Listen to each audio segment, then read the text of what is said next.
প্রিয় মুসলিম এবং অমুসলিম ভাই ও বোনেরা, আসসালামু আলাইকুম ওয়া রাহমাতুল্লাহি ওয়া বারাকাতুহু। আমাদের স্রষ্টা আল্লাহ তাআলার দয়া, শান্তি ও রহমত আপনাদের সবার উপরে বর্ষিত হোক। আমাদের অনুষ্ঠানে স্বাগতম। Ramzan, a date with doctor Zakir. আমি আপনাদের হোস্ট ইউসুফ চেম্বার্স। আর আজকে আমাদের আলোচনার টপিক হচ্ছে রোজা অবস্থায় যেসব কাজের অনুমতি আছে।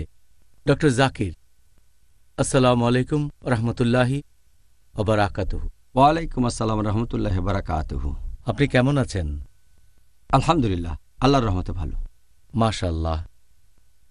আজকের টপিক, এটা নিয়ে আমাদের মুসলিম সম্প্রদায়ের অনেকের মধ্যেই কিছু ভুল ধারণা আছে।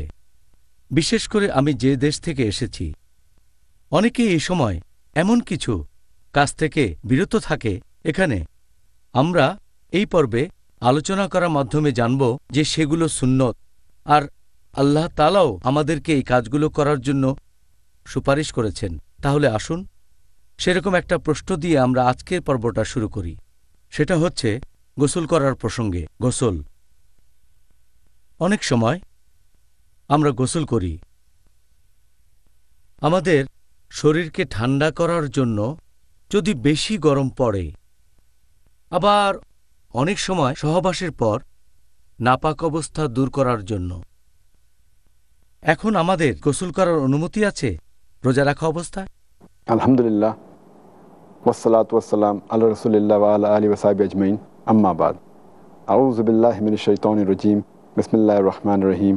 রব্বি ইশরাহ লি সাদরি ওয়া ইয়াসসির লি আমরি ওয়াহলুল উকদাতাম মিন লিসানি ইয়াফকাহু কাওলি। আপনি যদি বলেন গোসল করার কথা, গোসল করা এটা হতে পারে ধর্মীয় ফরজ গোসল করা যদি আপনার শরীর অপবিত্র থাকে স্ত্রী সহবাসের পর, অথবা হতে পারে শরীর পরিষ্কার করার জন্য, শরীরের ময়লা আর ঘাম পরিষ্কারের জন্য, অথবা অনেকে গোসল করে কারণ তার পিপাসা লেগেছে অথবা গরম লাগছে। এখন কারণ যাই হোক না কেন, যদি সে কোনো পানি না খেয়ে ফেলে সেক্ষেত্রে তার রোজা ভেঙে যাবে না। তাহলে রোজা রেখে গোসলের অনুমতি আছে। আর অনেক হাদিসই আমাদের বলছে যে এটার অনুমতি আছে। এটা উল্লেখ করা হয়েছে সহিহ বুখারীতে, খণ্ড নম্বর 3, বুক অব ফাস্টিং, হাদিস নাম্বার 1926, যে আয়েশা রাদিয়াল্লাহু আনহা তিনি বলেছেন যে আমাদের নবী ঘুম থেকে উঠলেন, তিনি রাতে সহবাস করেছিলেন, তখন তিনি জানাবা অবস্থায় ছিলেন, তিনি রোজাও ছিলেন। প্রথমে গোসল করলেন, তারপর রোজা থেকে গেলেন। তাহলে এখানে গোসলটা ফরজ, কারণ তিনি স্ত্রী সহবাস করেছেন, সেজন্য গোসল আবশ্যিক অর্থাৎ ফরজ। এছাড়াও এটার উল্লেখ আছে সূরা আবু দাউদ, খণ্ড নম্বর 2, বুক অব ফাস্টিং, হাদিস নাম্বার 2359। হযরত আবু বকর রাদিয়াল্লাহু আনহু তিনি বলেছেন যে তিনি এক লোককে বলতে শুনেছেন যে নবী যখন আল আরজে গিয়েছিলেন তখন রোজা ছিলেন তিনি, এবং নিজের মাথায় পানি ঢাললেন, কারণ তৃষ্ণার্ত ছিলেন অথবা খুব গরম লাগছিল। তাহলে আপনার পিপাসা পেলে অথবা গরম লাগলে মাথায় পানি ঢালতে পারেন, আপনিও গোসল করতে পারেন রোজা থাকা অবস্থায়। এছাড়াও আরেকটা হাদিসে আছে সহিহ বুখারীতে, খণ্ড নম্বর 3, বুক অব ফাস্টিং, অধ্যায় নম্বর 25, ইবনে ওমর রাদিয়াল্লাহু আনহু তিনি পোশাক পানিতে ভিজিয়ে নিয়ে তারপর পরলেন। এই একই অধ্যায়ে সহিহ বুখারী, খণ্ড নম্বর 3, বুক অব ফাস্টিং, অধ্যায় নম্বর 25 বলা হয়েছে যে আনাস রাদিয়াল্লাহু আনহু তিনি বলেছেন যে রোজা থাকা অবস্থায় তিনি এক গামলা পানিতে বসে থাকতেন। তাহলে এই হাদিসগুলো আমাদের বলছে যে গোসল করা, মাথার উপর পানি ঢালা, হোক সেটা ধর্মীয় কারণে, হোক সেটা ফরজ, অথবা হোক সেটা মুবাহ। হয়তো আপনার খুব গরম লাগছে, অথবা নিজেকে নোংরা লাগছে, অথবা পিপাসায় লেগেছে, রোজা থাকা অবস্থায় গোসলের অনুমতি আছে, তবে যেন গোসলের সময় আপনারা পানি খেয়ে না ফেলেন। ইংল্যান্ডে তার কয়েক বছর পর রমজান পড়বে গরমকালে, আর আশা করি পরবর্তীতে আমরা গরমকালে রোজা পালনের ব্যাপারেও বিস্তারিত আলোচনা করব। পরের প্রশ্ন, ধরেন কোনো লোক তার নিজের মুখের লালা সেটা যদি সে গিলে ফেলে রোজা থাকা অবস্থায়, এই কাজের কি অনুমতি আছে? যদি মুখের লালা গিলে ফেলার কথা বলতে হয়, এটা একটা নর্মাল ব্যাপার, ন্যাচারাল কাজ।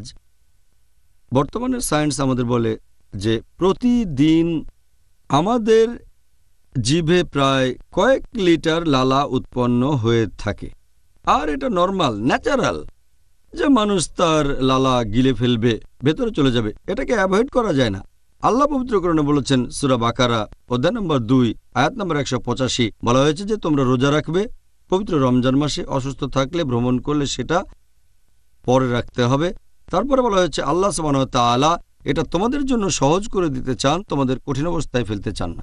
পবিত্র কোরআনে সূরা হজ অধ্যায় নম্বর 22 আয়াত নম্বর 78, আল্লাহ সুবহানাহু ওয়া তাআলা দ্বীনের ব্যাপারে তোমাদের উপর কঠোরতা আরোপ করেননি। এখন লালা গিলে ফেলা তো যেহেতু একটা নর্মাল কাজ, আর আমি জানি রোজার সময় অনেকেই থুথু ফেলে, আমার অনেক বন্ধুও মনে করে যে লালা গিলে ফেলা হারাম, এজন্য থুথু ফেলে। চিন্তা করেন, সারাদিন যদি এই কাজটাই করেন, নামাজও ঠিকমতো আদায় করতে পারবেন না, কারণ নামাজ পড়তে তো কয়েক মিনিট সময় লাগে, আর এই সময় মুখে লালা জমা হয়ে যাবে। এখন কি থুথু ফেলায় মনোযোগ দেবেন নাকি আল্লাহ সুবহানাহু ওয়া তাআলার কাজে? যদি তখন কোরআন পড়েন, তখন তো বাইরে থুথু ফেলতে হবে সব সময়। কিছু লোককে আমি জানি যারা সব সময় একটা পাত্র সাথে রাখে, সেই পাত্রে থুথু ফেলে, তারা নিয়মটা জানে না। তাহলে কেউ যদি মুখের লালা গিলে ফেলে, নর্মাল লালা যেটা সবসময় মুখে থাকে, এটাকে কোনোভাবেই অ্যাভয়েড করা যায় না। একইভাবে যদি কারো নাকে মুখে ধুলা যায়, ধরেন সে কোনো শহরে গেছে যেটা খুবই নোংরা, নাকে মুখে ধুলা, তখন জোরে শ্বাস নিলেন, কিছু ধুলা গেল ফুসফুসে বা অন্য কোথাও, এই সবেরই অনুমতি আছে, কারণ এগুলো সবই নর্মাল কাজ, আর এতে করে রোজা ভেঙে যায় না। পানি দিয়ে মুখ আর নাক পরিষ্কার করার অনুমতি কি আছে? অনেকে হয়তো মুখের ভেতর পানি নিয়ে কুলি করছে, এটা করছে হয়তো অজুর সময়, এই কাজের কি অনুমতি আছে? মুখের ভেতরে পানি দেওয়ার কথা যদি বলেন, অথবা মুখে পানি নিয়ে গার্গল করা, অথবা নাকের ভেতরে পানি দেয়া, হতে পারে তার গরম লাগছে বেশি, অথবা সে অজু করছে, এটার অনুমতি আছে, কারণ এটা শরীরের ভেতরে যাচ্ছে না, আর পানি যদি শরীরের ভেতরে না যায়, যদি পানি গিলে না ফেলেন, অনুমতি আছে। আর অজুর সময় অবশ্যই গার্গল করতে হবে, পানি মুখে দিয়ে কুলি করতে হবে। আর এই অজু করা হলো ফরজ নামাজ পড়ার আগে। রোজা অবস্থায় আপনি নামাজ পড়বেন, অজু করতে হবে, তাহলে এটা নিষিদ্ধ হবে কেন? এখন কেউ যদি মুখের ভেতরে পানি দেয়, অজুর সময় গার্গল করে বা অন্য কিছু, সে খেয়াল রাখবে যেন পানি গিলে না ফেলে। আর যখন সে নাকে পানি দেয়, কিছু লোক মনে করে যে এতে রোজা ভেঙে যায়, এটার ভিত্তি একটা হাদিস, আর এজন্যই তারা অজুর সময় নাকের মাথায় একটু পানি দেয়, ভেতরে পানি দেয় না। কারণ একটা হাদিস আমাদের নবী মুহাম্মদ সাল্লাল্লাহু আলাইহি ওয়াসাল্লামের, আমাদের নবী বলেছেন, এই হাদিসটার উল্লেখ আছে সুনান আবু দাউদ খণ্ড নম্বর 2 বুক অব ফাস্টিং হাদিস নম্বর 2360। আমাদের নবী বলেছেন, তোমরা অজুর সময় নাকে প্রচুর পানি দেবে, শুধু রোজার সময় বাদে। তার মানে নবী বলেছেন অজুর সময় নাকে বেশি করে পানি দিতে হবে, শুধুমাত্র রোজার সময় বাদে। তার মানে যদি নাক দিয়ে পানি গলা থেকে পেটে চলে যায়, তাহলে রোজাটা তখন ভেঙে যাবে। তার মানে এই না যে নাকের ভেতরে পানি দেয়া নিষিদ্ধ। এমনিতে যদি পানি দেন, সাধারণত গলার ভেতরে যায় না, যদি বেশি করে পানি দেন তাহলেও ভেতরে যাবে না, তবে যেতে পারে। তাই সাবধান করে দেওয়া হয়েছে যে রোজা থাকা অবস্থায় নাকে বেশি পানি দিও না, অন্য সময় বেশি দেওয়া যাবে। এই হাদিস প্রমাণ করে নাকের ভেতরে পানি দেওয়ার অনুমতি আছে, তবে সাবধান থাকবেন, নাক দিয়ে যেন বেশি পানি নেবেন না, তাহলে গলায় পানি চলে যেতে পারে, গলা থেকে পেটে চলে যেতে পারে, অজুর সময় মুখ দিয়ে বা নাক দিয়ে, এমন হলে রোজাটা ভেঙে যাবে। তবে অনিচ্ছাকৃতভাবে অজু করার সময় বা গার্গল করার সময় যদি ভেতরে পানি চলে যায়, ইনশাল্লাহ আল্লাহ আপনাকে ক্ষমা করবেন, কারণ এটা অনিচ্ছাকৃতভাবে। আচ্ছা, তাহলে এখানে নিয়তটাই হলো গুরুত্বপূর্ণ। আমাদের স্রষ্টা আল্লাহ সুবহানাহু ওয়া তাআলার সন্তুষ্টি অর্জন করা। এখন আমি এটা জানি যে আমাদের গত পর্বে আমরা এই প্রশ্নগুলো নিয়ে আলোচনা করেছিলাম, তবে আজকের টপিক নিয়ে বিস্তারিত বলতে গেলে এই প্রশ্নগুলোর উত্তর জানা প্রয়োজন। প্রথম প্রশ্ন, যদি কোনো লোক রোজা অবস্থায় অনিচ্ছাকৃতভাবে কিছু খেয়ে ফেলে অথবা পান করে, তাহলে কি রোজা ভেঙে যাবে? অনিচ্ছাকৃতভাবে কেউ যদি কিছু খেয়ে ফেলে বা পান করে, হয়তো সে ভুলে গিয়েছিল, এতে রোজা ভাঙবে না। আর এরকম ঘটনা সাধারণত রমজানের প্রথম দিকে বেশি হয়ে থাকে। মানুষ দৈনন্দিন কাজে অভ্যস্ত থাকে, হঠাৎ করে রমজান আসলো, অনিচ্ছাকৃতভাবে সে রান্নাঘরে গিয়ে পানির বোতলটা নিয়ে পানি খেয়ে ফেলতে পারে। কেউ হয়তো সকালে জগিং করার পরে এসে পানি খায়, এমন হতে পারে। এখন নবী সাল্লাল্লাহু আলাইহি ওয়াসাল্লামের একটা হাদিস অনুযায়ী, এটার উল্লেখ আছে সহিহ বুখারীতে, খণ্ড নাম্বার 3, বুক অব ফাস্টিং, হাদিস নাম্বার 1933। আমাদের নবী মুহাম্মদ সাল্লাল্লাহু আলাইহি ওয়াসাল্লাম বলেছেন, কেউ যদি অনিচ্ছাকৃতভাবে পানাহার করে ফেলে তাহলে তাকে সেদিনে রোজা রাখতে হবে, তার রোজা ভাঙবে না। আর সে যা খেয়েছে বা পান করেছে সেটা আল্লাহ তাআলার তরফ থেকে। তাহলে অনিচ্ছাকৃতভাবে পান করলে রোজা ভেঙে যাবে না, ইচ্ছাকৃতভাবে পান করলে রোজা ভেঙে যাবে। পানি খাওয়ার সময় যদি বুঝতে পারেন, খাবার খাওয়ার সময় মনে পড়লে তখনই বন্ধ করতে হবে। যদি তারপরও খেতে থাকেন তাহলে ধরে নেওয়া হবে যে এটা ইচ্ছাকৃতভাবে আপনি করছেন। যখনই মনে পড়বে বন্ধ করতে হবে। ধরেন আপনার মুখে খাবার মনে পড়লো রোজা, তাহলে ফেলে দিতে হবে। তবে অনিচ্ছাকৃতভাবে কিছু খেলে আল্লাহ ক্ষমা করবেন। এরকম অবস্থা হলে কি হবে? যে মনে করেন একজন কিছু খেয়ে ফেলল, আর হয়তো 15-20 মিনিট পরে হঠাৎ সে বুঝতে পারল। সত্যি বলতে এরকম বেশ কয়েকবার আমার নিজের বেলাতেও হয়েছে। হঠাৎ বুঝতে পারলাম, সুবহানাল্লাহ, আমি তো খাবার খেয়েছি, আমি কি বোকা? এই অবস্থায় কি করব? এই হাদিস বলছে যে যা পানাহার করেছে সেটা আল্লাহর তরফ থেকে এসেছে, আল্লাহকে ধন্যবাদ দেবেন। তবে এই কাজটা অনিচ্ছাকৃতভাবে হতে হবে। হয়তো সে ভুলে গিয়েছিল। যদি ইচ্ছে করে করেন, আল্লাহ তো আপনার নিয়ত জানেন। আপনি সবাইকে বোকা বানাতে পারবেন, আল্লাহকে ছাড়া। আপনাকে অনেক ধন্যবাদ। প্রিয় ভাই ও বোনেরা, আবার দেখা হবে ছোট্ট বিরতির পর। আমাদের এই অনুষ্ঠানে স্বাগতম, Ramzan a date with doctor Zakir. আমি আপনাদের হোস্ট ইউসুফ চেম্বার্স। আর আজকে আলোচনার টপিক রোজা অবস্থায় যেসব কাজের অনুমতি আছে। ডক্টর জাকির, মনে করেন একজন লোকের খুব বমি বমি ভাব আসছে, তারপর সে বমি করল রোজা রাখা অবস্থায়। এতে কি তার রোজা ভেঙে যাবে, নাকি এখানে সে বমি হয়ে যাওয়ার পরে এই রোজাটাই পালন করতে পারবে? বমি করার ব্যাপারটা ইচ্ছাকৃত হতে পারে, আবার অনিচ্ছাকৃতও হতে পারে। আমাদের নবী মুহাম্মদ সাল্লাল্লাহু আলাইহি ওয়াসাল্লাম বলেছেন, এটা একটা সহিহ হাদিস, তিরমিজিতে এটার উল্লেখ আছে, বুক অব ফাস্টিং, হাদিস নাম্বার 720। আমাদের প্রিয় নবী বলেছেন যে যদি কেউ অনিচ্ছাকৃতভাবে বমি করে সে তার রোজাটা পালন করবে, তার রোজা ভাঙবে না। কিন্তু কেউ যদি ইচ্ছাকৃতভাবে বমি করে, যদি কোনো লোক ইচ্ছে করে বমি করে, তাহলে তার রোজা ভেঙে যাবে। এই রোজা তাকে পরে অন্য সময় রাখতে হবে। এই হাদিস আবারও বলছে সুনান আবু দাউদ, খণ্ড নম্বর 2, বুক অব ফাস্টিং, হাদিস নম্বর 2374। আমাদের নবী মুহাম্মদ সাল্লাল্লাহু আলাইহি ওয়াসাল্লাম বলেছেন, যদি কেউ বমি করে হঠাৎ করে, মানে অনিচ্ছাকৃতভাবে, তাকে পরে এই রোজা রাখতে হবে না। কিন্তু যদি কেউ বমি করে ইচ্ছাকৃতভাবে, ইচ্ছে করে, তাহলে পরে রোজা রাখতে হবে।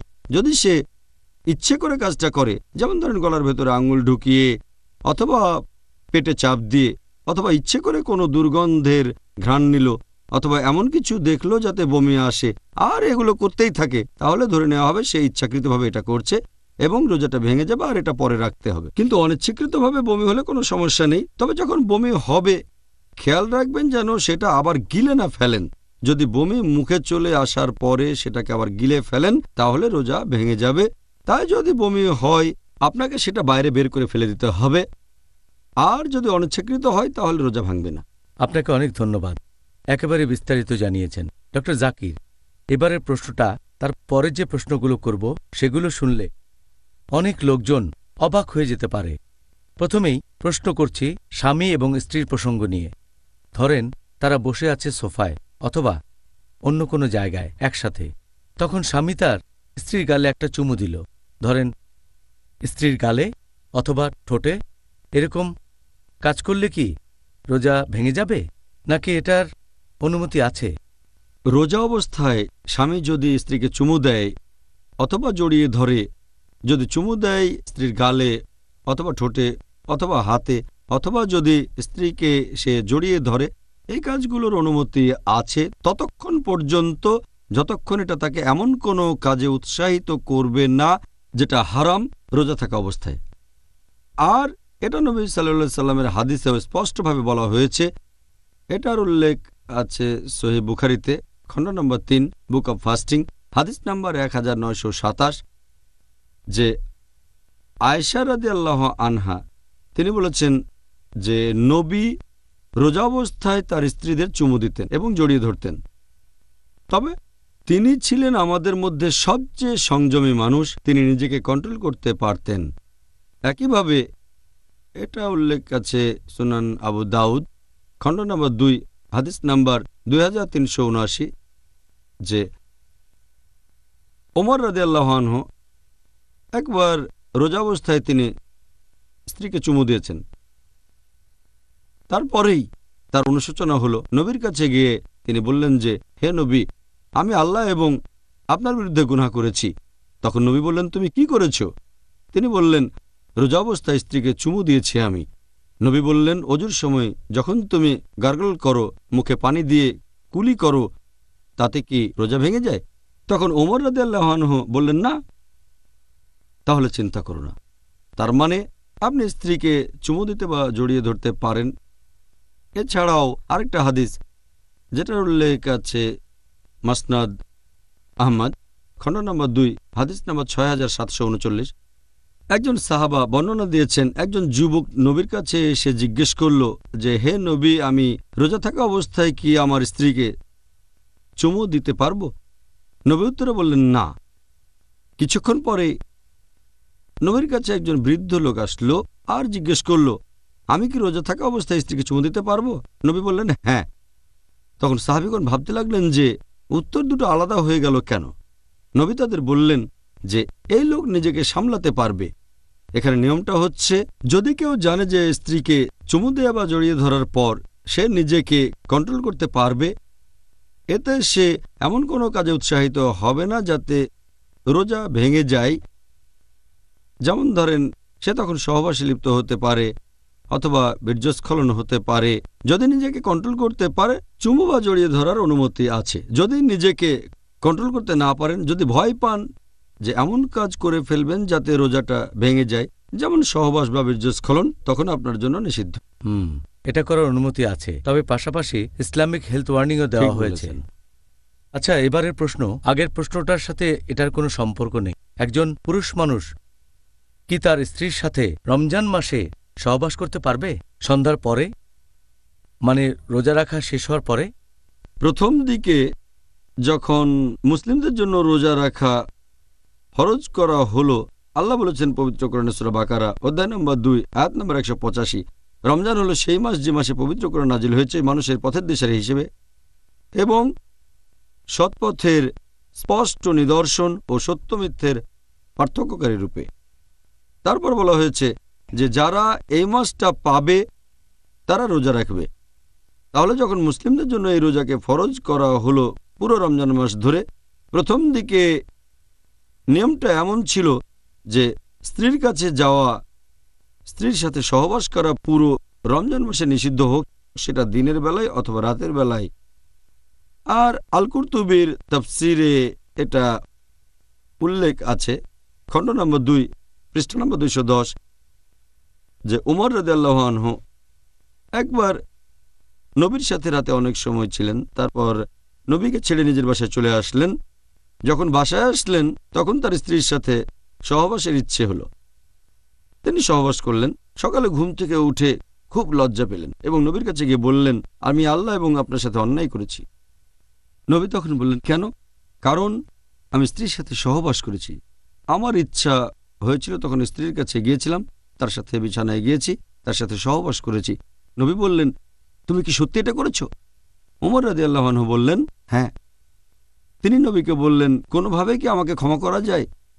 তখন নবী সাল্লাল্লাহু আলাইহি সাল্লাম বললেন, আল্লাহ ছাড়া কেউ তোমাকে ক্ষমা করতে পারে না, একমাত্র তিনি পথ দেখাতে পারেন।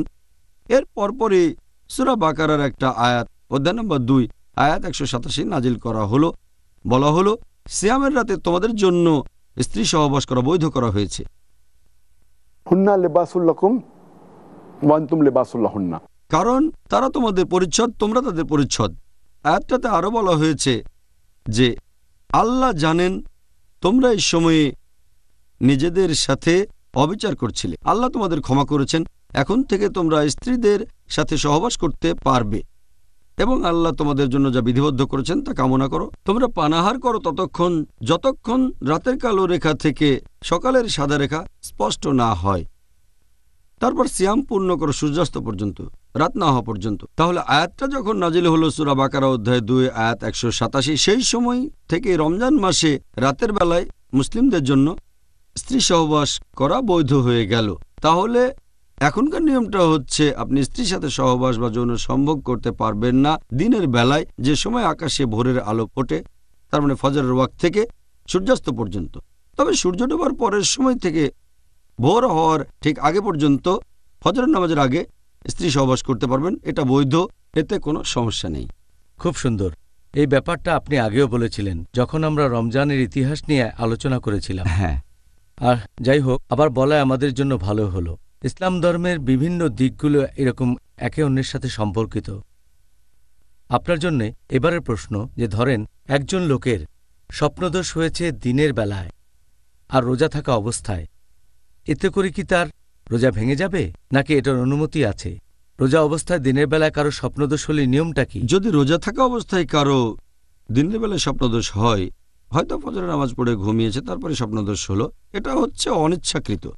যদি কারো স্বপ্নদোষ হয় এবং বীর্যস্খলন হয়, যেটা অনিচ্ছাকৃত, এজন্য তাকে কোনো দোষ দেয়া যাবে না। তাহলে এই ক্ষেত্রে যেহেতু এটা অনিচ্ছাকৃত, অবশ্যই তার রোজা ভাঙবে না আর সে রোজা সম্পূর্ণ করবে।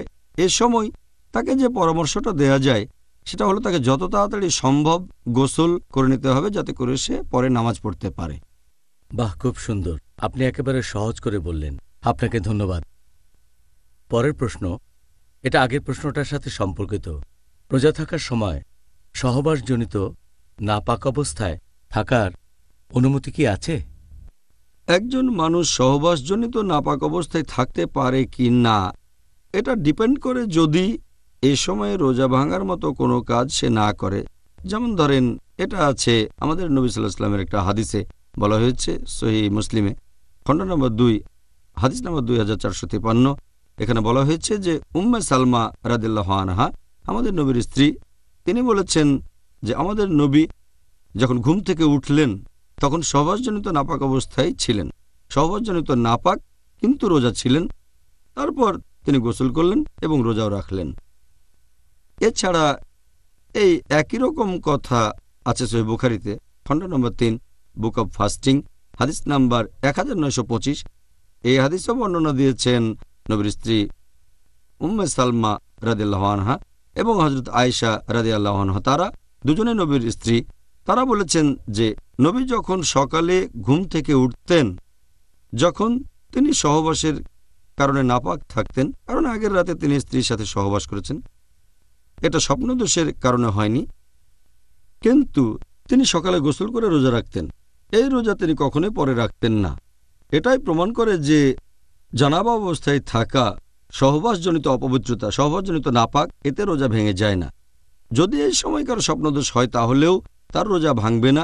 শুধু একটা ব্যাপার খেয়াল রাখতে হবে, এই অবস্থায় যত তাড়াতাড়ি সম্ভব গোসল করে নিতে হবে। যদি সকালে ঘুম ভাঙে ভোর হওয়ার পরে, আর যদি সহবাসজনিত অপবিত্রতা থাকে, তখন তাড়াতাড়ি গোসল করে নিতে হবে, যাতে করে ফজরের নামাজটা আদায় করা যায়। অথবা ফজরের নামাজের পরে ঘুমালো, তারপর স্বপ্নদোষ হলো, তখন সে অপবিত্র হয়ে গেল। এই অবস্থায় তাকে দুপুরের আগে গোসল করে নিতে হবে, যাতে করে জোহরের নামাজটা পড়া যায় ফরজ গোসল করার পরে। আচ্ছা, আশা করি দর্শকদের কাছেও এই বিষয়টা পরিষ্কার হয়েছে। আর একইভাবে যদি রজস্রাব হয় কোনো মহিলার, কারো রজস্রাব হলে এবং রজস্রাব যদি ফজরের ঠিক আগে বন্ধ হয়ে যায়, সে যদি দেরি করে গোসল করে, হয়তো তখন ভোর হয়ে গেছে, আর যদি গোসল করে ফজরের নামাজের ঠিক আগে, এতেও কোনো সমস্যা নেই। খুব সুন্দর, আপনাকে অনেক ধন্যবাদ। প্রিয় ভাই ও বোনেরা, আবার দেখা হবে ছোট্ট বিরতির পর। আমাদের এই অনুষ্ঠানে স্বাগতম Ramzan a date with doctor Zakir. আমি আপনাদের হোস্ট ইউসুফ চেম্বার্স। আর আজকে আলোচনার টপিক রোজা অবস্থায় যেসব কাজের অনুমতি আছে। পরের প্রশ্ন, ধরেন একজন মহিলা রোজা থাকা অবস্থায় রান্নাবান্না করছে, সে কি খাবারের স্বাদ নিতে পারবে? এখন আপনি যদি রান্না করার কথা বলেন, হোক সেটা পুরুষ রাঁধুনি বা মহিলা রাঁধুনি, সহিহ বুখারীর একটা হাদিস আছে খণ্ড নম্বর 3 বুক অব ফাস্টিং, অধ্যায় নম্বর 25। এখানে ইবনে আব্বাস বর্ণনা দিয়েছেন যে রান্নার সময় তরকারি বা খাবারের স্বাদ নিলে রোজা ভেঙে যায় না। এটা একটা মুআল্লিক হাদিস, তবে এর সাথে সম্পর্ক আছে আরও হাদিসের, যেমন সহিহ ইবনে শাইবা এবং বাইহাক্কি। এভাবে এই হাদিসকেও বলা হয়েছে সহিহ। এখানে বলা হয়েছে যে ইবনে আব্বাস রাদিয়াল্লাহু আনহু তিনি বলেছেন রোজা অবস্থায় সিরকা এবং খাবারের স্বাদ নেওয়া যাবে। এই হাদিসগুলো প্রমাণ করে যে রোজা থাকা অবস্থায় খাবারের টেস্ট নিতে পারেন, তবে সাবধান থাকতে হবে। খাবার গিলে ফেলবেন না, ওটা আপনার পেটে চলে যাবে না। আর এই কারণেই বিশেষজ্ঞগণ বলেন যে কাজটা প্রয়োজন হলে করবেন, তা না হলে বাদ। যেমন ধরেন ইমাম আহমদ ইবনে হাম্বল তিনি বলেছেন খাবারের স্বাদ নেওয়াটা মাকরু যদি না এটা আবশ্যক হয়। এরপর শেখ ইবনে তাইমিয়া তিনি বলেছেন যে এটা মাকরু যদি না প্রয়োজন থাকে। আর যখন এভাবে খাবারের স্বাদ নেওয়া প্রয়োজন হবে তখন নিজের জিহ্বার সামনে রাখবেন যাতে বুঝতে পারেন যে সেই খাবারটা মিষ্টি নাকি ওটা নোনতা স্বাদ। তারপর খাবার ফেলে দেবেন, গিলে ফেলবেন না। এটা করলে রোজা ভাঙবে না। অথবা যদি কোনো মা খাবার খাওয়াতে চায় বাচ্চাকে, অনেক সময় খাবারটা চিবিয়ে দিতে হয়, এখানে মা সেই খাবারটা চিবিয়ে সে বাচ্চাকে দিতে পারেন। তবে মাকে সাবধান থাকতে হবে যেন খাবারটা না খেয়ে ফেলেন, গিলে না ফেলেন। এই ধরনের পরিস্থিতিতে খাবারের স্বাদ নেওয়ার অনুমতি আছে, তবে প্রয়োজন ছাড়া নয়।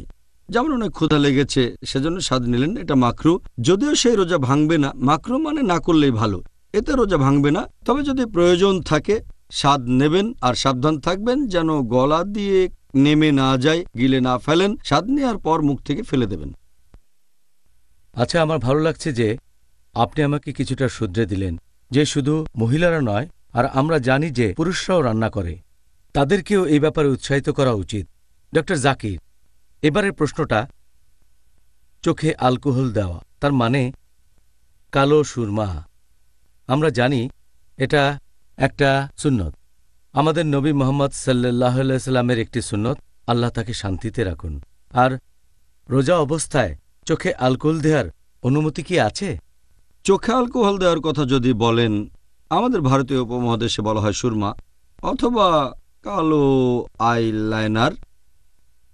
এটা আমাদের নবীর সুন্নত। আর আমরা একটা হাদিস থেকে পাই যে হযরত আনাস রাদিয়াল্লাহু আনহু নবীর সাথে থাকতেন, তার খাবার রান্না করতেন আর তিনি চোখে অ্যালকোহল দিতেন। নবী কখনোই তাকে বারণ করেননি, রোজার সময়ও তিনি চোখে দিতেন। এতেই প্রমাণ হয় চোখে সুরমা দিলে রোজা ভেঙে যায় না, এটার অনুমতি আছে। আর এছাড়াও যদি ব্যবহার করেন কোনো আই ড্রপ বা ইয়ার ড্রপ, যদি সেই চোখের ড্রপ বা কানের ড্রপ বেশ কিছুক্ষণ পরে গলার কাছে স্বাদ অনুভব করেন, বেশিরভাগ বিশেষজ্ঞ বলেন এতে রোজা ভেঙে যাবে না, কারণ এটা খাবার যাওয়ার স্বাভাবিক পথ না। আর আই ড্রপ হচ্ছে এক ধরনের মেডিসিন, খাবার না। আবার অনেক সময় নাক, কান আর গলা একসাথে দেখা হয়, এটাকে তখন বলা হয় ইএনটি, ইয়ার নোজ থ্রোট। তাহলে যদি চোখের ড্রপ দেন বা কানের ড্রপ দেন অথবা নাকের ড্রপ দেন, সেখানে সম্ভাবনা থাকে কিছুক্ষণ পরে গলায় চলে যাবে, তাহলে ওষুধের স্বাদটাও পাবেন। নাকের ড্রপ হলে বাইরে ফেলে দেবেন। তবে কান আর চোখের ড্রপ যদি গলায় চলে যায়, বেশিরভাগ বিশেষজ্ঞ বলেন এতে করে রোজা ভাঙবে না। তবে কিছু বিশেষজ্ঞ বলেন সেটা যদি গলায় চলে যায় তাহলে রোজা ভেঙে যাবে। তবে সঠিক নিয়ম হচ্ছে যেহেতু এটা খাবার বা পানীয় যাওয়ার স্বাভাবিক পথ না, সেজন্য বেশিরভাগ বিশেষজ্ঞই বলেন এতে আপনার রোজা ভাঙবে না। আর যদি এটা নিয়ে কারো সন্দেহ থাকে তাহলে বিরত থাকতে পারে নাকের ড্রপ দেওয়া থেকে সূর্যাস্ত পর্যন্ত, তাহলে তো পুরোপুরি সেফ। তবে সঠিক নিয়ম হচ্ছে নাক অথবা কানের ড্রপ ব্যবহার করলে আপনার রোজা ভেঙে যাবে না। একই রকম নিয়ম কি আতরের বেলায়ও, মানে পারফিউম? আতর সুগন্ধির কথা বলছেন? হ্যাঁ, আতর লাগানো। ধরেন আপনি শরীরে আতর লাগাচ্ছেন রোজার মধ্যে বা শুরু করার আগে, এখানেও কি নিয়মটা এক? যদি কোনো সুগন্ধি লাগিয়ে সেটার গন্ধ নেন এতে কোনো সমস্যা নেই। পারফিউমের গন্ধ নেওয়ার অনুমতি আছে, যে কোনো পারফিউম। তবে তা থেকে যেন ধোঁয়া বের না হয়। আগরবাতি দেখেছেন আপনি? এইভাবে ধোঁয়া যদি বের হয়, এই ধোঁয়ার গন্ধ নিলে সেটা নাকে চলে যাবে, তারপর পাকস্থলীতে চলে যাবে, তারপর কিছু কণা ভেতরে চলে যেতে পারে। এটা বুখুর। হ্যাঁ, এই ব্যাপারে আমাদের একটু সাবধান থাকতে হবে। এছাড়া আতর পারফিউমের গন্ধ নিলে সমস্যা নেই, এতে আমাদের রোজা ভাঙবে না। আমাদের এবারের প্রশ্নটা হলো ইনজেকশনের উপর। রোজা অবস্থায় কি ইনজেকশন নেওয়া যাবে? ইনজেকশনের কথা যদি বলতে হয়, বিভিন্ন ধরনের ইনজেকশন আছে। একটা ইনজেকশন দেওয়া হয় শিরা বা ধমনীতে, আরেকটা দেওয়া হয় রোগীর মাসলে, আরও অনেক জায়গায় দেওয়া হয়। তবে ইনজেকশনগুলোকে মোটামুটি দুই ভাগে ভাগ করা যায়। প্রথম ধরনের ইনজেকশন আমাদের শরীরে পুষ্টির যোগান দিয়ে থাকে, যেটা অনেকটা খাবার দেওয়ার মতোই। যেমন ধরেন, আমাদের শরীরে ইনজেকশনের মাধ্যমে গ্লুকোজ দেওয়া হয়। কারো হয়তো অতিরিক্ত ডিহাইড্রেশন চলছে, সে হয়তো মুখ দিয়ে খেতে পারছে না, এমন পরিস্থিতিতে ইনজেকশনের মাধ্যমে গ্লুকোজ দেওয়া হয়ে থাকে পুষ্টি গ্রহণের জন্য। এটা যেহেতু অনেকটা খাবার দেওয়ার মতো, এতে রোজা ভেঙে যাবে। কিন্তু এটা যদি পুষ্টি গ্রহণ না হয়, শুধু মেডিকেল চিকিৎসা হয়, যেমন ইনসুলিন, তাতে পুষ্টি গ্রহণের কথাই আসছে না। অথবা হতে পারে পেনিসিলিন, এই ধরনের মেডিকেল চিকিৎসা শরীরে কোনো পুষ্টির যোগান দেয় না। যেহেতু এগুলো খাবার না, এই ওষুধগুলো দিনের বেলায় দেয়া যেতে পারে, এতে রোজা ভাঙবে না। যদিও অনেক বিশেষজ্ঞ বলেন যে এটা মাকরু না করলে ভালো, সূর্য ডোবার পরে ওষুধ নেওয়াটাই আসলে সবচেয়ে উত্তম। তবে সঠিক নিয়ম হচ্ছে এতে রোজা ভেঙে যায় না, কারণ এখানে কোনো পুষ্টি গ্রহণ হচ্ছে না। আচ্ছা, মেডিকেল চিকিৎসা নেয়ার ব্যাপারে ধরেন কেউ রোজা আছে, সে সময় নাকের ড্রপ, বিভিন্ন রকমের ট্যাবলেট যেটা রাখা হয় জিভের নিচে, অথবা হয় মেডিকেল তদন্ত যেখানে শরীরের ভেতরে বিভিন্ন ধরনের জিনিস প্রবেশ করানো হয়, রোজা থাকা অবস্থায় কি এগুলোর অনুমতি আছে? বর্তমানে অনেক পদ্ধতিতে চিকিৎসা করা হয়। শুধুমাত্র বিভিন্ন পদ্ধতির কথা বলে একটা লেকচার দেয়া যায়, যেহেতু সময় কম তাই বলতে পারছি না। শুধু কয়েকটা পদ্ধতি নিয়ে আলোচনা করছি। যদি আপনি এমন কিছু ট্যাবলেটের কথা বলেন যেগুলো দেওয়া হয়ে থাকে এনজাইনার জন্য, হার্টের সমস্যা থাকলে এটা খাবেন। এই ট্যাবলেট রাখা হয় রোগীর জিহ্বার নিচে, এটা গিলে খেয়ে ফেলতে হয় না, এখানে কোনো পুষ্টি দেয়া হচ্ছে না, এটা হার্টের রোগীদের চিকিৎসায় দেওয়া হয়। সেজন্য এই ট্যাবলেট নিলে আপনার রোজা ভাঙবে না। ট্যাবলেটটা গিলে ফেলবেন না, এটা জিভের তলায় রেখে দেবেন, সেখান থেকেই শেষ হয়ে যাবে। যদি নাকের ড্রপ ব্যবহার করেন, সেই ওষুধ যদি গলা দিয়ে পেটের ভেতরে না যায় তাহলে অনুমতি আছে। যদি কানের ভেতরে ড্রপ দেন তাহলে অনুমতি আছে, আগে বলেছি। এছাড়াও যদি কানে ইনজেকশন দেন সেটার অনুমতি আছে। এরপর যদি কোনো পরীক্ষার কথা বলেন, গোপনাঙ্গে কিছু প্রবেশ করানো হয়, হতে পারে সেটা আঙ্গুল অথবা কোনো যন্ত্রপাতি, এটার অনুমতি আছে। অথবা যদি ট্রিটমেন্টের জন্য গোপনাঙ্গে কোনো কিছু প্রবেশ করান, কোনো ধরনের ধরেন ডুস অথবা কোনো যন্ত্রপাতি, এর অনুমতি আছে। যদি ইউটেরাসের ভেতরে যন্ত্রপাতি প্রবেশ করান অথবা কোনো ডিভাইস যার নাম আইইউডি, ইন্ট্রাইউটেরাইন ডিভাইস, অথবা প্রবেশ করালেন কোনো ক্যাথেটার পরীক্ষা করার জন্য অথবা স্কোপ, এগুলোর অনুমতি আছে। এছাড়া যদি ইউরিনারি ট্র্যাকে প্রবেশ করান কোনো ক্যাথেটার অথবা কোনো ইনজেকশন দিলেন কোনো পরীক্ষা করার জন্য, তাতে রোজা ভাঙবে না। একইভাবে আগেও বলেছি, যদি কোনো ইনজেকশন নেন, হোক সেটা শিরা বা ধমনীতে অথবা মাসলে, যদি শরীরে কোনো রকম পুষ্টির যোগান না দেয়, শরীরে যদি পুষ্টি না যায়, যদি খাবারের কাজ না করে, অনুমতি আছে। যদি খাবারের কাজ করে তাহলে রোজা ভেঙে যাবে। এরপরে যদি শরীর থেকে সামান্য রক্ত নেন টেস্টের জন্য, এতে আপনার রোজা ভাঙবে না। আর যদি কোনো রকম ক্রিম মাখেন, হয়তো সেটা কোনো লোশন অথবা অয়েন্টমেন্ট স্কিনে লাগালেন, সেটা স্কিনের সাথে মিশে গেল, এরকম হলেও আপনার রোজা ভাঙবে না, এটা করার অনুমতি আছে। এছাড়া যদি অন্য ট্রিটমেন্ট নেন, যেমন ধরেন উদাহরণ, আপনি ল্যাপ্রোস্কোপি করালেন, যেখানে একটা যন্ত্র প্রবেশ করানো হয় তলপেটে, একটা স্কোপ বসানো হয়, হোক পরীক্ষার জন্য বা ট্রিটমেন্টের জন্য বা সার্জারির জন্য, অনুমতি আছে। যদি করেন গ্যাস্ট্রোস্কোপি, পাকস্থলীতে প্রবেশ করানো হয় স্কোপ, যদি তার মধ্যে কোনো ফ্লুইড দেওয়া না হয় অথবা কোনো খাবার, অনুমতি আছে, পরীক্ষা করা যাবে। যদি কোনো যন্ত্র প্রবেশ করান স্পাইনাল কর্ডে, মেরুদণ্ড পরীক্ষা করার জন্য অথবা হয়তো ব্রেন পরীক্ষা করলেন, এগুলোর অনুমতি আছে। যদি করেন এনিমা, এটারও অনুমতি আছে। এভাবে আরও অনেক বলা যায়, তবে এই ক্ষেত্রে নিয়মটা শরীরের ভেতরে এমন কিছু যাবে না মুখ দিয়ে অথবা নাক দিয়ে, যেটা পুষ্টি গ্রহণের মতো হয়। এটা বাদে যদি শরীরের অন্য অংশে যায়, কোনো যন্ত্রপাতি হোক, সেটা গোপনাঙ্গে হোক, সেটা ইউটেরাস ইত্যাদি, এটার অনুমতি আছে, এতে করে রোজা ভেঙে যাবে না, কারণ শরীরে কোনো খাবার দেয়া হচ্ছে না, আর এটা শরীরে খাবার যাওয়ার স্বাভাবিক পথ না। এগুলোর অনুমতি আছে। এই কাজগুলোর যে অনুমতি আছে, এটা অনেক মানুষের দুশ্চিন্তা দূর করবে এই রমজান আর পরের রমজানের জন্য, ইনশাআল্লাহ। ইনশাআল্লাহ, ইনশাআল্লাহ। প্রিয় ভাই ও বোনেরা, আবার দেখা হবে ছোট্ট আমাদের এই অনুষ্ঠানে। স্বাগতম Ramzan a date with doctor Zakir. আমি আপনাদের হোস্ট ইউসুফ চেম্বার্স। আর আজকে আলোচনার টপিক রোজা অবস্থায় যেসব কাজের অনুমতি আছে। ডক্টর জাকির, কারো মনে কোনো রকম সন্দেহ দেখা দিলে কি করতে হবে? ধরেন রোজা থাকা অবস্থায় তার মনে কিছু বিষয় নিয়ে সন্দেহ বা দ্বিধাদ্বন্দ্ব দেখা দিল, তখন সে কি করবে? সন্দেহ দেখা দিলে তখন এ ব্যাপারে নিয়মটা কি? যদি কারো মনে কোনো রকম সন্দেহ দেখা দেয় যে সে যেটা করছে সেই কাজের হয়তো অনুমতি নেই, অথবা যদি তার সন্দেহ থাকে যে এতে রোজা ভেঙে যাবে, সবচেয়ে ভালো হয় সেই কাজ থেকে বিরত থাকা। যদি সন্দেহ থাকে, সবচেয়ে ভালো সেই কাজ থেকে সংযত থাকা। হতে পারে সেই কাজটা হয়তো নিষিদ্ধ। যদি সন্দেহ থাকে আর সেটা না করেন, কোনো গুনাহ হবে না, তাই সংযত থাকাই সবচেয়ে ভালো। তবে এখানে সেরা নিয়মটা হচ্ছে, আল্লাহ পবিত্র কোরআনে বলেছেন সূরা নাহাল অধ্যায় নম্বর 16 আয়াত নম্বর 43, এছাড়াও সূরা আম্বিয়া অধ্যায় নম্বর 21 আয়াত 7, ফাসআলু আহল যিকরি ইন কুনতুম লা তা'লামুন। যদি তোমরা না জানো তাহলে জ্ঞানীদেরকে জিজ্ঞেস করো। যে লোক জানে তাকে জিজ্ঞেস করেন, কোনো বিশেষজ্ঞকে, তিনি আপনাকে বলবেন যে এটার অনুমতি আছে কিনা। এটাই সবচেয়ে ভালো। তবে কাউকে না পেলে যদি সন্দেহ থাকে তাহলে বিরত থাকাই সবচেয়ে ভালো। ভালো উপদেশ। এবার ধরেন একজন লোক এমন অবস্থায় পড়ল যে তাকে একরকম বাধ্য করা হচ্ছে তার রোজাটা ভাঙার জন্য, অথবা কেউ হয়তো ভুল করে তার রোজাটা ভেঙে ফেলল।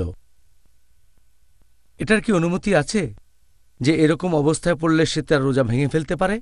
এরকম নিয়ম আছে কিনা যে কেউ তার রোজা ভাঙবে, অনুমতি আছে কিনা? কেউ যদি না জেনে বা ভুল করে রোজা ভেঙে ফেলে, আল্লাহ পবিত্র কোরআনে বলেছেন সূরা নাহাল অধ্যায় নম্বর 16 আয়াত নম্বর 106 যে কেউ ঈমান আনার পরে যদি সে আল্লাহকে অস্বীকার করে, যদি না তাকে বাধ্য করা হয়, তার মানে জোর করা হলে শিরকও করতে পারেন। যদি আপনার ভেতরে তখনও তাকওয়া থাকে, আল্লাহকে মেনে চলেন, তাহলে এর অনুমতি আছে। কেউ যদি আপনাকে বাধ্য করে কোনো কাজ করতে আর এতে আপনার রোজা ভেঙে যায়, তাহলে আপনি এতে দায়ী থাকবেন না। এখন যদি নিয়মকানুনের কথা বলতে হয়, আমাদের প্রিয় নবী মুহাম্মদ সাল্লাল্লাহু আলাইহি ওয়াসাল্লাম বলেছেন, এটা আছে ইবনে মাজা খণ্ড নাম্বার 3 হাদিস নাম্বার 2043 এবং 2045। নবী বলেছেন যে আল্লাহ সুবহানাহু ওয়া তাআলা আমার উম্মতকে ক্ষমা করে দেবেন যদি তারা ভুল করে অথবা ভুলে যায় বা যেটা তার উপর চাপিয়ে দেওয়া হয়। জোর করা ছাড়াও যদি সে ভুল করে অথবা কোনো কিছু ভুলে যায়, আল্লাহ সেটা ক্ষমা করবেন। পবিত্র কোরআনে এটা বলা হয়েছে সূরা আহজাব অধ্যায় নম্বর 33 আয়াত নম্বর 5 যে যদি তোমরা কোনো ব্যাপারে ভুল করে ফেলো কিন্তু তোমাদের নিয়ত ছিল না, তাহলে আল্লাহ ক্ষমা করবেন।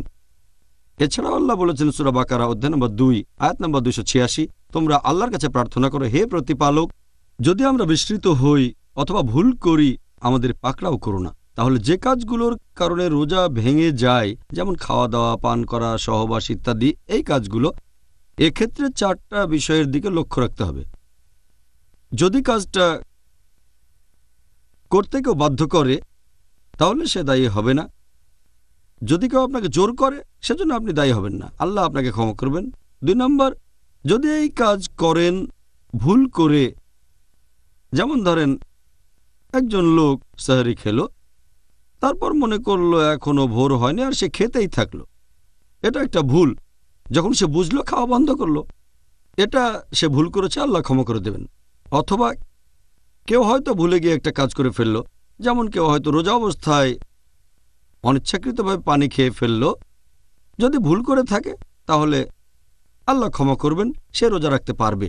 চতুর্থ পয়েন্টটা হচ্ছে, যদি কেউ না জেনে কোনো কাজ করে, এটা সম্পর্কে জানতোই না, যেমন ধরেন একটা লোক হয়তো জানে না যে ইচ্ছাকৃতভাবে ইচ্ছে করে বমি করলে রোজাটা ভেঙে যায়, আর তারপর সে হয়তো মুখের ভেতরে আঙ্গুল দিয়ে ইচ্ছে করে বমিটা করে ফেললো, তাহলে সেই কাজটা করলে একেবারে না জেনে। এমন হলে ইনশাল্লাহ আল্লাহ ক্ষমা করবেন। এই 4টা ক্যাটাগরি, কারণ আল্লাহ আমাদের উপর অতিরিক্ত বোঝা চাপাতে চান না। আর নবী বলেছেন, যদি তোমরা ভুলে যাও অথবা ভুল করো অথবা যদি তোমাদের বাধ্য করা হয়, এমন হলে ইনশাল্লাহ আল্লাহ ক্ষমা করবেন। এটা আল্লাহ সুবহানাহু ওয়া তাআলার দয়া। সত্যি বলতে ডক্টর জাকির, আমার কাছে এটা পরিষ্কার, আর আশা করি দর্শকের কাছেও পরিষ্কার, যে আল্লাহর দয়া তার শাস্তির চেয়ে অনেক বেশি। আল্লাহু আকবার, সুবহানাল্লাহ। তাহলে আমরা ইন্টারভিউয়ের শেষ পর্যায়ে চলে এসেছি। এবারে আমরা পিস টিভির দর্শকদের পাঠানো প্রশ্নগুলো নিয়ে আলোচনা করব ইনশাআল্লাহ। তাহলে আর কথা না বাড়িয়ে একজন দর্শকের প্রশ্ন দিয়ে শুরু করছি। ধরেন একজন লোক অ্যাজমা রোগে ভুগছে, অ্যাজমা, তখন সে কি রোজা রাখা অবস্থায় চিকিৎসা নিতে পারে, যেমন অক্সিজেন, ভ্যাপোরাইজার বা বিভিন্ন রকমের ট্যাবলেট? যদি কোনো লোক অ্যাজমার জন্য চিকিৎসা নিয়ে থাকে, অ্যাজমা বা হাঁপানির রোগীরা বিভিন্ন রকমের চিকিৎসা নিয়ে থাকে, হতে পারে পাফার, হতে পারে অক্সিজেন অথবা ভ্যাপোরাইজার, এছাড়াও হতে পারে ট্যাবলেট বা ক্যাপসুল। এক কথায়, যদি কেউ পাফার ব্যবহার করে, তখন সেখান থেকে গ্যাস চলে যায় ফুসফুসে, ফুসফুসে আকারে বড় হয়। এতে রোজা ভাঙবে না, কারণ এটা তো শুধু গ্যাস ফুসফুসে যাচ্ছে, এটা কোনো খাবার না, আর পাকস্থলী তো যাচ্ছে না, এটা শুধুমাত্র গ্যাস, সেজন্য এতে রোজা ভাঙবে না যদি কেউ পাফার ব্যবহার করে। এরপর যদি অক্সিজেনের কথা বলেন, এটা ফুসফুসের ভেতরে চলে যায় আবার বেরিয়ে আসে, এভাবে ফুসফুসে অক্সিজেন নিলে রোজা ভেঙে যাবে না, রোজা বাতিল হয়ে যাবে না। কিন্তু যদি ভ্যাপোরাইজারের কথা বলেন, এই চিকিৎসা অনেক রকমের হতে পারে। সেটা হতে পারে তরল অথবা কোনো গ্যাস অথবা কোনো কিছুর দানা, আর এই ওষুধ রাখা হয় একটা পাত্রে, তারপর বাটনে চাপ দিলে মেশিনে প্রেসার বাড়ে, তখন সেই প্রেসারে ওষুধ ফুসফুসের ভেতরে চলে যায়। হয়তো যেতে পারে কোনো নল দিয়ে, মাস্কের ভেতর দিয়ে, তবে সেটা যখন ফুসফুসে যায় তখন সম্ভাবনা থাকে যে বেশ কিছু দানা চলে যেতে পারে পাকস্থলীতে। এজন্য বেশিরভাগ বিশেষজ্ঞ বলেন যে অ্যাজমার জন্য ভ্যাপোরাইজার দিয়ে চিকিৎসা নিলে আপনার রোজা ভেঙে যাবে। এরপর যদি ক্যাপসুলের কথা বলতে হয়, এই ক্যাপসুলের ভেতরে ওষুধ থাকে, এতে ওষুধ থাকে পাউডার, উপরে একটা কভার দেওয়া থাকে, ক্যাপসুলটা একটা পাত্রে রাখা হয়, তারপর প্রেসার দেওয়া হয়, তখন ওষুধটা বেরিয়ে আসে। তবে এতেও রোগীর পাকস্থলীতে চলে যেতে পারে সেই দানাগুলো, তখন ক্যাপসুল দিয়ে অ্যাজমার চিকিৎসা করলেও আপনার রোজা ভেঙে যেতে পারে। অ্যাজমার চিকিৎসা করতে গেলে এই দুটো পদ্ধতির ব্যাপারে অনুমতি আছে, পাফার এবং অক্সিজেন, এ দুটোতে রোজা ভাঙবে না। এবার আরেকজন দর্শকের প্রশ্ন, রোজা থাকা অবস্থায় কি টুথপেস্ট ব্যবহার করার অনুমতি আছে? টুথপেস্ট ব্যবহারের ব্যাপারে বেশিরভাগ বিশেষজ্ঞই বলেন যে টুথপেস্ট ব্যবহারের অনুমতি আছে। শেখ বিন বাজও বলেন, আল্লাহ তাকে রহমত করুন, তিনি বলেছেন পেস্ট আর ব্রাশ দিয়ে দাঁত পরিষ্কার করাটা অনেকটা মেসওয়াকের মতো, আর নবী মেসওয়াকের ব্যবহারে কখনো নিষেধ করেননি। কোনো সমস্যা নেই, এতে রোজা ভাঙবে না। তবে খেয়াল রাখবেন টুথপেস্ট যেন গিলে না ফেলেন, টুথপেস্ট গিলে ফেলাটা নিষিদ্ধ। সেজন্য কিছু বিশেষজ্ঞ বলেন এটা মাকরু, যে টুথপেস্টের স্বাদ ভালো হলে অনেকে হয়তো খেয়ে ফেলতে পারে, সেজন্য অনেক বিশেষজ্ঞ বলেন এটা মাকরু। তবে সঠিক নিয়ম হচ্ছে সাবধান থাকতে হবে যে টুথপেস্ট খেয়ে ফেলবেন না, তাহলে টুথব্রাশ ও পেস্ট ব্যবহার করতে পারেন, এতে আপনার রোজা ভাঙবে না। আচ্ছা, খুব সুন্দর। দর্শকদের কাছ থেকে পরের প্রশ্ন, রোজা অবস্থায় কি থুতু ফেলতে হবে? যখন মুখে পানি নিয়ে কুলি বা গার্গল করি, বিশেষ করে ওজুর সময় কি এটা করতে হবে? সাধারণত যারা রোজা রাখে তাদের অনেকেই ভাবে যে যখন আপনি পানি দিয়ে গার্গল করছেন অথবা মুখে পানি নিয়ে কুলি করছেন তখন থুতু ফেলতে হবে, তা না হলে কিছু পানি পেটে চলে যাবে। তবে সঠিক নিয়মটা হচ্ছে, বেশিরভাগ বিশেষজ্ঞ একমত যে আপনি যখন গার্গল করছেন অথবা কুলি করছেন তখন থুতু ফেলার কোনো দরকার নেই, কোনো প্রয়োজন নেই। এছাড়া যে বিশেষজ্ঞরা বলেন যে থুতু ফেলতেই হবে, সেটা মাত্র একবার। তবে কিছু লোক অনেকবার থুতু ফেলে, আবার অনেকে কাপড় নিয়ে মুখ মুছতে থাকে যে গার্গল করার পরে তারা ভাবে পানিটা পেটে চলে যেতে পারে, যেটা একেবারে অসম্ভব ব্যাপার। আর আমরা যদি নবী মুহাম্মদ সাল্লাল্লাহু সাল্লামের জীবন কাহিনী ভালো করে দেখি, সাহাবীগণের জীবনী দেখি, অনেক সময় তারা পানি খেয়েছেন ফজরের নামাজের ঠিক আগে, তারপর রোজা রাখবেন, যখন ফজরের আজান শুনলেন তখন বন্ধ করলেন। কিন্তু এরকম কখনো শুনিনি যে একজন সাহাবী পানি মুখে নিয়ে আবার ফেলে দিয়েছেন। যদি গার্গল করার সময় থুতু ফেলেন, মানুষজন রোজা শুরু করার আগেই যে গার্গল করে সাহারির শেষ সময় যখন আজান শোনেন, নিশ্চয়ই কোনো হাদিসে কথা বলতো যে সাহাবীগণ থুতু ফেলতেন, তারা খেয়াল রাখতেন পানি যেন গলায় না যায়, এমন হাদিস দেখিনি। আর অজু করার সময় যদি গার্গল করেন অথবা পানি দিয়ে মুখ পরিষ্কার করেন, পানিটা ফেলে দেন ব্যাস। তারপরও যদি থুতু ফেলতে চান, আমার মনে হয় একবার ফেললে যথেষ্ট। থুতু যদি বারবার ফেলতেই থাকেন তাহলে এক পর্যায়ে মুখ শুকিয়ে যাবে। মুখের এই থুথুর বেশিরভাগ অংশই হচ্ছে লালা। আপনার এত কষ্ট করার কোনো প্রয়োজন নেই। এটা জেনে ভালো লাগলো, কারণ রোজা অবস্থায় বারবার থুতু ফেললে তো জীবনটাই কঠিন হয়ে যেত। আপনাকে অনেক ধন্যবাদ ডক্টর জাকির। আজকে আমরা আমাদের অনুষ্ঠানের শেষ পর্যায়ে চলে এসেছি। আর একটা কথা অবশ্যই বলবো, এটা দেখে আমি অবাক হচ্ছি যে অনেক কাজেরই অনুমতি আছে। কারণ আপনি দেখবেন যে আমাদের মুসলিম ভাই বোনদের মধ্যে একটা ধারণা আছে যে ইসলাম সবসময় বলছে না না না, আসলে ইসলাম বলছে হ্যাঁ হ্যাঁ হ্যাঁ। আলহামদুলিল্লাহ। তবে কিছু না, সামান্য কয়েকটা না। তবে আলহামদুলিল্লাহ আমরা অনেক কিছু জানলাম আর যথেষ্ট উপভোগ করলাম, এটা বলতেই হবে। ভাই ও বোনেরা, আমি নিশ্চিত আপনারাও আমার সাথে একমত হবেন। আর আপনাদের অনুরোধ করছি আরও একবার যে আপনাদের বন্ধুদের বলবেন, তারা মুসলিম হতে পারে, অমুসলিমও হতে পারে, তাদের বলবেন আমাদের এই অনুষ্ঠানটা দেখতে। আবারও দেখা হবে আগামীকাল একই সময়ে। আর সেদিন আলোচনার টপিক রোজার সময় যেসব কাজ সুপারিশ আর অনুৎসাহিত করা হয়েছে। আগামীকাল দেখা হবে। আসসালামু আলাইকুম ওয়া রাহমাতুল্লাহি ওয়া বারাকাতুহু।